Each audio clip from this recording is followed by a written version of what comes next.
ನಮಸ್ಕಾರ ಪ್ರಿಯ ವೀಕ್ಷಕರೇ.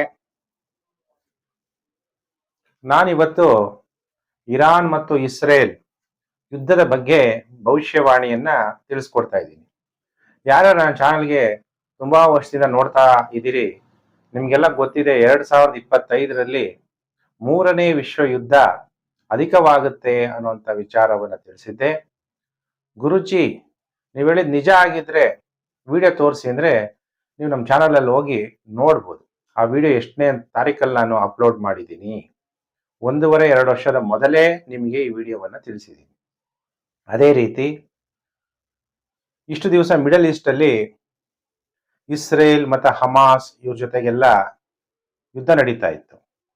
ಈಗ ಇರಾನ್ ಮತ್ತು ಇಸ್ರೇಲ್ ಎರಡು ದೇಶಗಳ ಜೊತೆಗೆ ಯುದ್ಧ ಆಗ್ತಾ ಇರೋದ್ರಿಂದ ಇದರ ಪರಿಣಾಮ ನಾವು ಭಾರತೀಯರ ಮೇಲೆ ಏನು ಪರಿಣಾಮ ಬೀರುತ್ತೆ, ವಿಶ್ವದ ಮೇಲೆ ಏನು ಪರಿಣಾಮ ಬೀರುತ್ತೆ, ಈ ಎಲ್ಲ ವಿಚಾರವನ್ನ ಈ ವಿಡಿಯೋದಲ್ಲಿ ನಾನು ನಿಮಗೆಲ್ಲ ತಿಳಿಸ್ಕೊಡ್ತೀನಿ. ನೀವು ನನ್ನ ಚಾನಲ್ ಹೊಸಬರಾಗಿದ್ರೆ ಸಬ್ಸ್ಕ್ರೈಬ್ ಮಾಡ್ಕೊಳ್ಳಿ, ನೋಟಿಫಿಕೇಶನ್ ಬೆಲ್ ಆಲ್ ಅನ್ನೋದು ಒತ್ತಿ. ಆಗ ನಾನು ಮುಂದೆ ಹಾಕುವ ಲೇಟೆಸ್ಟ್ ವಿಡಿಯೋ ನಿಮಗೆ ಬೇಗ ಬಂದು ತಲುಪುತ್ತೆ. ಕೆಳಗಡೆ ಶೇರ್ ಬಟನ್ ಇದೆ, ನೀವೆಲ್ಲ ಸೋಷಿಯಲ್ ಮೀಡಿಯಾಗಳಿರ್ತೀರಿ, ಫೇಸ್ಬುಕ್, ವಾಟ್ಸಪ್ ಗ್ರೂಪ್ ಎಲ್ಲೆಲ್ಲಿದ್ದೀರಾ ಅಲ್ಲೆಲ್ಲ ವಿಡಿಯೋವನ್ನ ಶೇರ್ ಮಾಡ್ಬೋದು. ನನ್ನ ಹತ್ರ ಇರಾನ್ ಜಾತಕನೂ ಇದೆ, ಇಸ್ರೇಲ್ ಜಾತಕನೂ ಇದೆ. ಇರಾನ್ ಸುಮಾರು 9 ಕೋಟಿ ಹತ್ತತ್ರ, ಅಂದ್ರೆ 8.92 ಕೋಟಿ ಜನಸಂಖ್ಯೆ ಇರುವಂತಹ ದೊಡ್ಡ ದೇಶ. ಆದ್ರೆ ಇಸ್ರೇಲ್ ಅಲ್ಲಿ 1 ಕೋಟಿನೂ ಜನಸಂಖ್ಯೆ ಇಲ್ಲ, ಚಿಕ್ಕ ದೇಶ ಅದು. ನಮ್ಮ ಭಾರತೀಯರಿಗೆ ನಮ್ಗೆಲ್ಲ ಒಂದು ಸೆಂಟಿಮೆಂಟ್ ಇರುತ್ತೆ, ಇಸ್ರೇಲ್ ಅಂದ್ರೆ ವೆರಿ ಪವರ್ಫುಲ್ ಕಂಟ್ರಿ, ಇಸ್ರೇಲ್ ಗೆಲ್ಲಬೇಕು ಅನ್ನುವಂಥದ್ದು ನಮ್ಮೆಲ್ಲರ ಆಸೆ. ಆದ್ರೆ ಗ್ರಹಗತಿಗಳು ಮತ್ತು ನಕ್ಷತ್ರ ಏನ್ ತಿಳಿಸುತ್ತೆ ಅನ್ನೋದನ್ನ ನಾನು ಈ ವಿಡಿಯೋದಲ್ಲಿ ನಿಮ್ಮ ಹತ್ರ ತಿಳಿಸ್ಕೊಡ್ತಾ ಇದ್ದೀನಿ.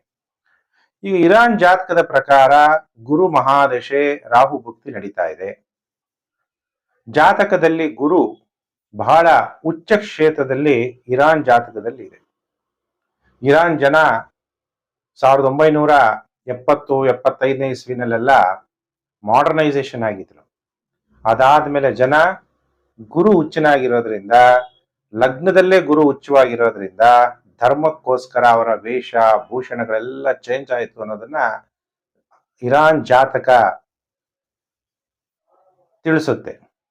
ಇರಾನ್ನಲ್ಲಿ ಮುಸ್ಲಿಮ್ಸ್ ಅಲ್ಲಿ 2 ವಿಧವಾದಂತಹ ಜಾತಿ, ಅದರಲ್ಲೂ ಶಿಯಾ ಮತ್ತೆ ಸುನ್ನಿ. ಶಿಯಾ ಜನಸಂಖ್ಯೆ 95%ಗಿಂತ ಹೆಚ್ಚು ಜನಸಂಖ್ಯೆ ಇರುವಂಥದ್ದು ಇರಾನ್ ದೇಶದಲ್ಲಿ. ಇಡೀ ವಿಶ್ವದಲ್ಲೇ second largest natural gas resources, ತುಂಬಾ ಗ್ಯಾಸ್ ಇರುವಂತಹ ಲಾರ್ಜೆಸ್ಟ್ ಎಲ್ಲಿ ಅಂದ್ರೆ 2ನೇ ಅತಿ ದೊಡ್ಡ ದೇಶ ಅಂದ್ರೆ ಇರಾನ್. ಕ್ರೂಡ್ ಆಯಿಲ್ ರಿಸರ್ವ್ ಮಾಡುವಂತಹ ಅತಿ ದೊಡ್ಡ 3ನೇ ದೇಶ ಅಂದ್ರೆ ಇರಾನ್ ದೇಶ. ಯಾಕೆ ಅಂದ್ರೆ ಲಗ್ನದಿಂದ 8ನೇ ಮನೆಯಲ್ಲಿ ಶುಕ್ರ ಜಾತಕದಲ್ಲಿ ಕಂಡು ಬರುತ್ತೆ. 8ನೇ ಮನೆ ಅಂದಾಗ ನಾವು ಜಾತಕದಲ್ಲಿ ನೋಡುವಂಥದ್ದು ನ್ಯಾಚುರಲ್ ರಿಸೋರ್ಸಸ್ ಮತ್ತೆ ಅಂಡರ್ಗ್ರೌಂಡ್ ವೆಲ್ತ್, ಭೂಮಿ ಒಳಗಡೆ ಏನಿದೆ, ಭೂಮಿ ಒಳಗಡೆ ಇರುವಂಥದ್ದೇ ಆಯಿಲ್, ಗ್ಯಾಸ್, ಮಿನರಲ್ಸ್, ಇವೆಲ್ಲ ಇರಾನ್ ಜಾತಕದಲ್ಲಿ ಕಂಡು ಬರುತ್ತೆ. ಈಗ 8ನೇ ಮನೆ ಹೀಗೆ ರಾಹು, ಗೋಚಾರದ ರಾಹು ಸಂಚಾರ ಆಗ್ತಾ ಇರೋದ್ರಿಂದ ನಾಡಿ ಜ್ಯೋತಿಷದ ಪ್ರಕಾರ ರಾಹು ಅಂದ್ರೆ ಕಾಲ. ಕಾಲ ಏನ್ ಮಾಡ್ತಾನೆ, ಮಾಸ್ ಡೆತ್ ಆಗುವಂತಹ ಸಾಧ್ಯತೆಗಳು ಅತಿ ಹೆಚ್ಚಾಗಿ ಇರಾನ್ ದೇಶಕ್ಕೆ ಕಂಡು ಬರ್ತಾ ಇದೆ.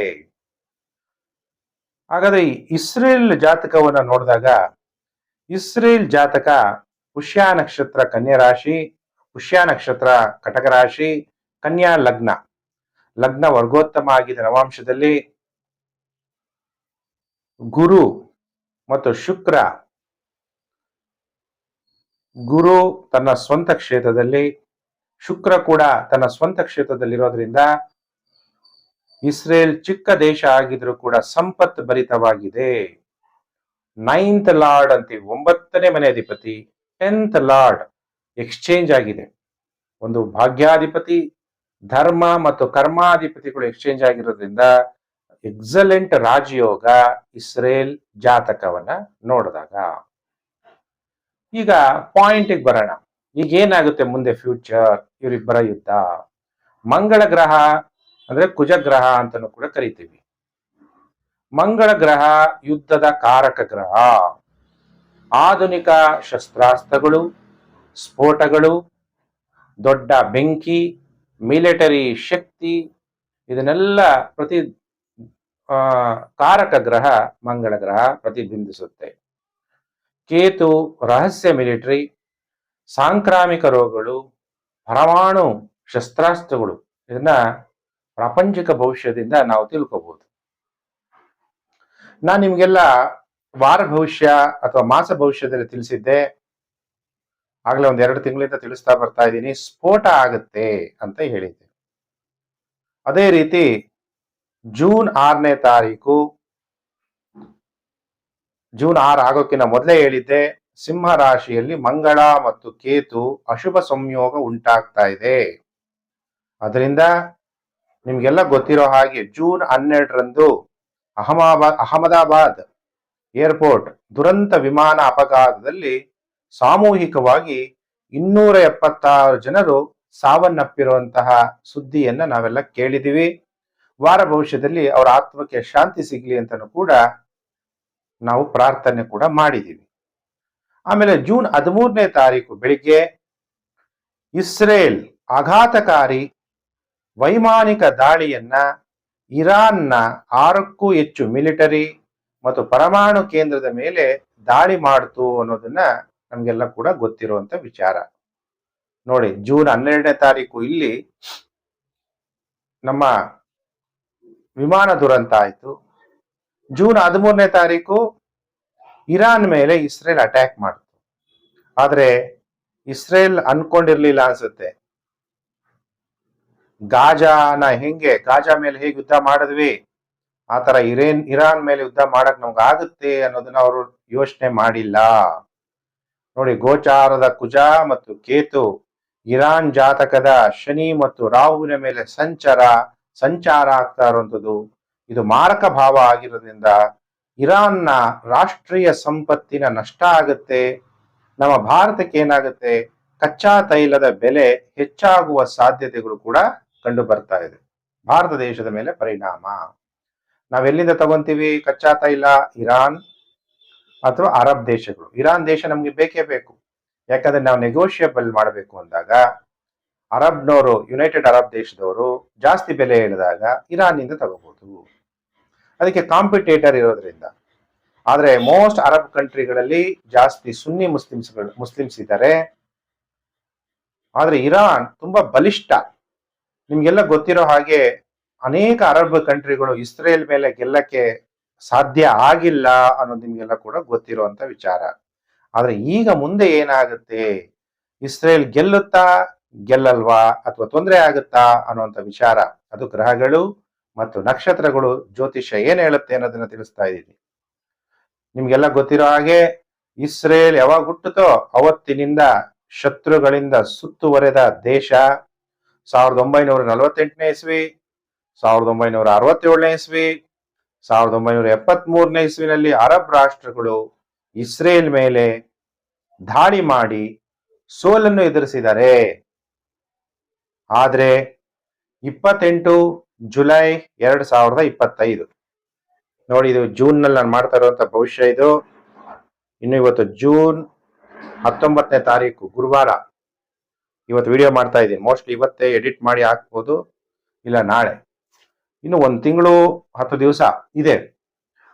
ಅದಕ್ಕಿಂತ ಮೊದಲೇ ವಿಡಿಯೋವನ್ನ ಮಾಡ್ತಾ ಇದ್ದೀನಿ. ಇಸ್ರೇಲ್ ಭಾರಿ ನಷ್ಟವನ್ನ ಅನುಭವಿಸುವಂತಹ ಸಾಧ್ಯತೆಗಳು. USA ಹೆಲ್ಪ್ ಮಾಡುತ್ತೋ ಬಿಡುತ್ತೋ, ಯಾವಾಗ್ಲೂ ಕೂಡ ಯುನೈಟೆಡ್ ಸ್ಟೇಟ್ಸ್ ಆಫ್ ಅಮೆರಿಕಾ ಇಸ್ರೇಲ್ಗೆ ಸಹಾಯ ಮಾಡ್ತಾನೆ ಬಂದಿದೆ.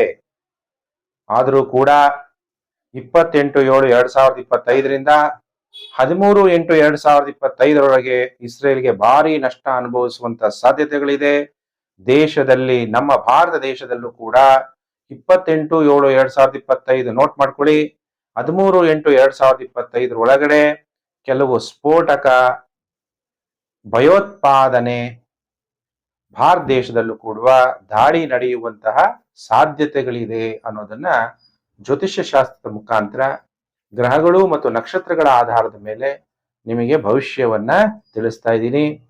ಈ ಸಲ ಇರಾನ್ ಮೇಲೆ ಇಸ್ರೇಲ್ ಗೆಲ್ಲೋದು ತುಂಬಾ ಕಷ್ಟ ಆಗುತ್ತೆ. ಇಸ್ರೇಲ್ ತುಂಬಾ ನಷ್ಟವನ್ನ ಅನುಭವಿಸುತ್ತೆ.